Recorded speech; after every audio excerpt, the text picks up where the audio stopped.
Help is on the way for some local victims of Superstorm Sandy thanks to a big-time donation. The United Way is giving $50,000 to those along the shoreline in Milford who lost everything.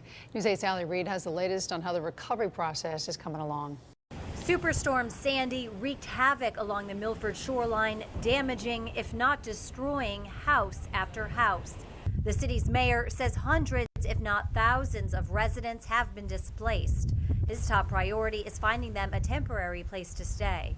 Right now, I think a lot of them are living on couches of friends and families, but that wears thin, as you well know. So over the next couple weeks, we're going to need to make sure that we assist them in helping to identify places to stay, work with them to make sure that they have the rental assistance that they need. In order to rebuild, residents need certain permits and need to abide by new federal standards. To help with this process, the town is hosting a workshop tomorrow at noon for residents and contractors.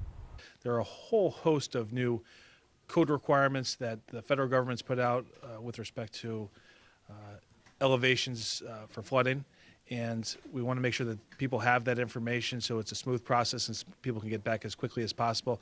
For all you do-it-yourselfers, FEMA is going to have a mitigation team here at the Lowe's in Milford all weekend long to help walk you through what you need to know to rebuild your house.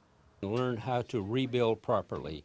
The best way to install a wallboard, for example, to mitigate future flooding, to get rid of mold, for example. So there are a lot of things that they could do when they rebuild to prevent damage in future floods.